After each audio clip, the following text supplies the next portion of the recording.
I just want to apologize for the bad Hello camera guys, quality. welcome back to my YouTube Because, channel. I try. Hello guys, welcome back to my YouTube channel. It's your boy JD, and we're back again with another cooking video. So we're gonna make like a my version of like a steak sub type thing for like a struggle meal.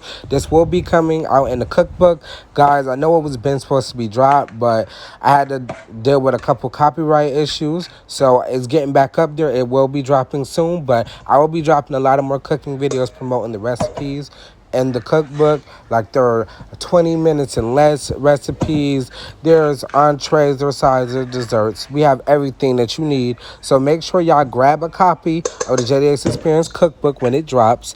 But guys, we're gonna make sure we cut down that beef. I got stir fry meat, so you know you can use whatever beef you want. So it was a little frozen, but I just cut it into little pieces. Like, I kind of try to cut it into even chunks, but you know, as you can tell, some of the pieces wasn't all even and stuff like that. But you know what? We made it do what it had to do. Don't mind the birds in the background, guys. I'm outside recording. But you see how that part right there was a little bit less, you know, the size. So you just want to make sure you cut that up right there.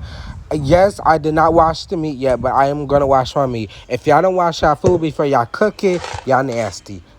I don't know. Y'all just nasty. But I washed it, and I went ahead and washed it real good. Now I'm about to put on my seasonings.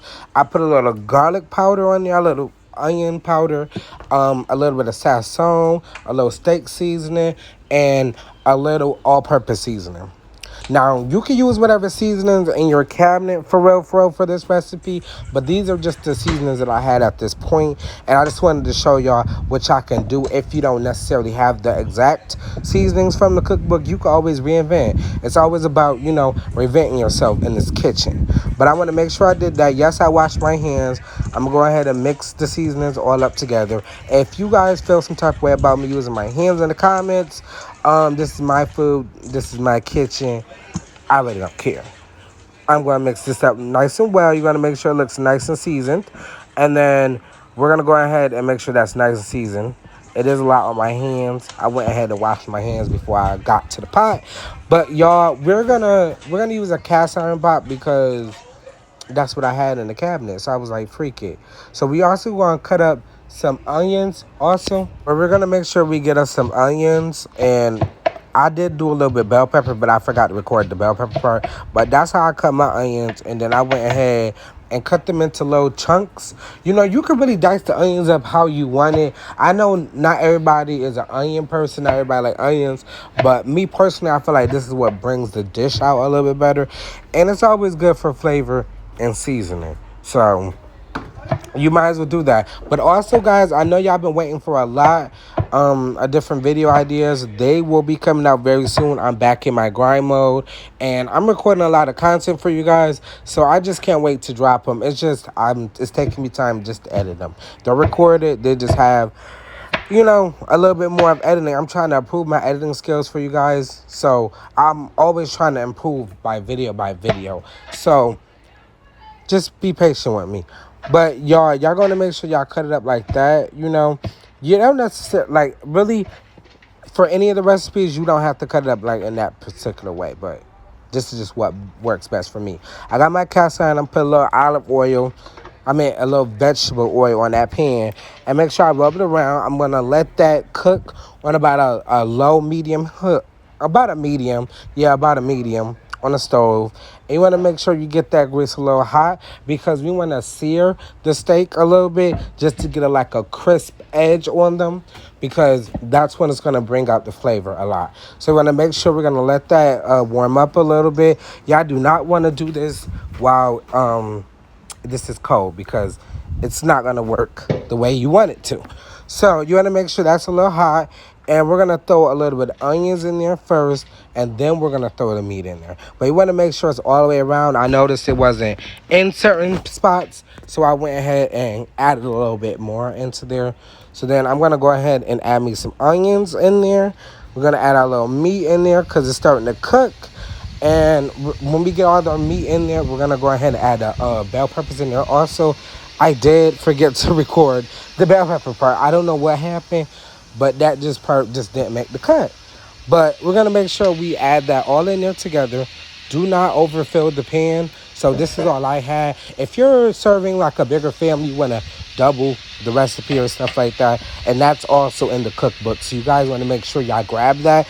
It'll be a regular hard copy, a e-copy, and then there also will be a video and book copy. So you'll have the cookbook and you'll also have videos of me actually doing the recipe. So guys, I cooked it a little bit. That part was just a little bit too big. So I took that one out of the pan and I cut it down a little bit, threw it back in the pot. And then I'm going ahead and I'm going to stir that. You want to make sure you continue to keep stirring it because this cast iron does cook fast. And then you want to add the rest of your onions in there because we only put half of the onions in first. And you just want to make sure you cook that down. You want to make sure you caramelize the onions because the onions caramelized on top of that sandwich and then toast it is what's going to boost that. It's going to take that sandwich to a good 3.5 more than what it already is. It's already a 6. It's going to take it up more. And why not have a good ass sandwich, you know? So you want to let that cook a little bit. And I just let it cook for like maybe 10 minutes. Because you don't want to cook it too much because you don't want to burn it because you're also going to put it in the oven. So I just cooked it. I don't know how y'all like y'all steak, but I like my steak well done. So I always cook it longer. If you like medium rare or rare, you do what you do. But that's not my preference. I just don't see how y'all could do it. But I ain't going to judge y'all. I ain't going to judge you. I ain't going to judge you, but y'all look weird. I'm just going to admit it. But cook it down like that. You want to make sure the meat gets nice and brown.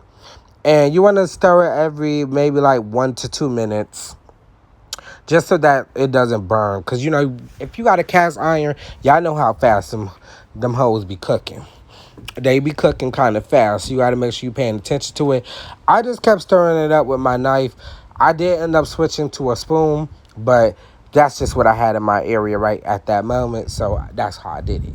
If y'all feel some type of way about that, y'all feel some type of way about that. I ain't finna apologize. You know? So take it. So there we go. We're going to cook that down a little bit. We are going to add a little, I like to add a little bit beef broth in there just to get a little gravy. But you can also add like a gravy packet in there or you make your own gravy. That's all up to you. But I want to make sure my meat is nice and brown enough before I even add the beef broth in there at all. Just so that it's not, you know, pink while I do the gravy. Because you don't want the gravy to be in there that long. Because you want to let it simmer a little bit. Incorporate with the meat. And they're going to take the gravy out. We're going to spread some of that onto our sandwich. So you want to make sure you pay attention to those instructions. But really, cooking in the kitchen is not that hard. You know, and that's why the cookbook is always going to be simple. It's going to be straightforward answers. You're not going to have any errors where like you feel like the food is too hard to make. The recipe is nice and simple. And also we add a whole bunch of different substitutions if you don't have certain things for the recipe. So I got y'all covered. So make sure y'all tune in to the JDX Experience Cookbook. Dropping soon. I will give you guys more updates as things start progressing. But I will be doing more cook videos like these, so y'all want to make sure y'all stay tuned on the promo to the JDX Experience Cookbook. So that's what it's going to look like. I add a little bit of beef broth in there, a little bit of flour, and we're just going to let that cook down a little bit so that it incorporates with the meat, and then we're going to take away the gravy a little bit so that we can put that on our sandwich. You do not want to make sure you're watching this part. Like, you need to be hovering over this part because it's going to cook out fast, and also it's going to thicken up fast. So you don't want to have like too thick gravy, or you also don't want to have a too thin gravy. I know a lot of people suffer with making good gravy, but in the cookbook I give y'all a step-by-step format on making gravy, and there's no way that you can mess this up. So y'all need to make sure y'all stay in tune, because if y'all not, then y'all gonna miss out. Y'all might as well get prepped and ready, because I know y'all wanna cook for y'all man or X, Y, and Z, or just, you know, be cook for yourself. You know, we doing step-by-step, easy access to the cookbook. You're gonna have a video if you want to buy that video, and I'm gonna walk you guys through it. I'm not gonna leave you guys on the edge and you don't have to figure it out. I'm going to walk y'all step by step through it and make sure y'all make a good meal, because I know y'all want a good cook home cooked meal. I know, but sometimes I know it'd be a little hard. But this is what I did. I took all the gravy out, and then now I'm just throwing my cheese on there. I got fresh cheese, like it's that what they call it back in the day, government cheese. I don't know. They say it was real good cheese, so I went ahead and I used that cheese for it. I should have used some Swiss or provolone like I normally do, but I used that cheese. I should have added a little bit of butter in there because the cheese did start mixing. But this is why I'm telling y'all can make mistakes in the kitchen, and I'm gonna show y'all how to fix it. I'm gonna show y'all how to recover from it, because it's always about recovering. Like, you're gonna make mistakes in the kitchen, but you want to make sure you know how to recover it. So there go my loaf of bread. I'm going to go ahead and cut that. I know a lot of people can't cut bread straight, but I can't either, too. We going to struggle together. So I make sure that I cut that nice and good. And then I'm going to open it up, spread it out. I was going to put a little garlic butter on there, but I changed my mind. You can. I did pour a little bit of the gravy on the bottom. And then I'm just going to assemble my meat on top of there with the cheese. And I just, it depends on your helping. Like, you can put a lot of meat on there or you can put less meat on there. I just put that amount because that's what me and my brother ate. So, So I'm just going to go ahead and add that on there nice and even. And I'm also going to pour a little bit of the gravy on top of there, and I'm going to add more cheese. I normally do add like some banana peppers and some lettuce to it, but I just didn't have that at the moment. So we had to do what we had to do. And this is why I'm telling y'all, I'm going to give y'all step by step on how to cook in the kitchen and succeed. So we're going to go ahead and we're going to assemble that, and we're going to add a little bit more onto there. See, you see that nice good cheese pull? I had to taste the steak.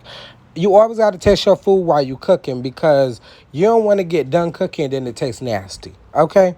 Always taste your food in the kitchen. So I went ahead and layered up some more cheese on top of there, because why not? And if you lactose intolerant, then this recipe is not for you. I do have a alternative recipe in the cookbook for the non-cheese eaters. If you just don't eat cheese, or if you got lactose intolerance, we got everybody covered in this book. That's why I said that y'all need to make sure y'all tune into the JDX Experience Cookbook. So we're going to layer up that cheese a little bit more. And I put some on the other side too, because I'm going to throw this in the oven and toast it for about 3 minutes. You don't want to toast it too much. You want to make sure you just get a nice crisp on the bread, and then make sure that the cheese is melted, because obviously the steak is done already. So then I threw it in the oven. This is me taking it out after about 3 minutes. Y'all hear that nice crisp on it? I know that sound good, right? So then I cut it up and I played it up like this. Mind you, I really was mad that I didn't have no lettuce or no banana peppers, but I made it work. It was still good. Now, this is where what kind of upsetted me a little bit. I'm cutting into it, and then I just swore I was going to get a cheese pull.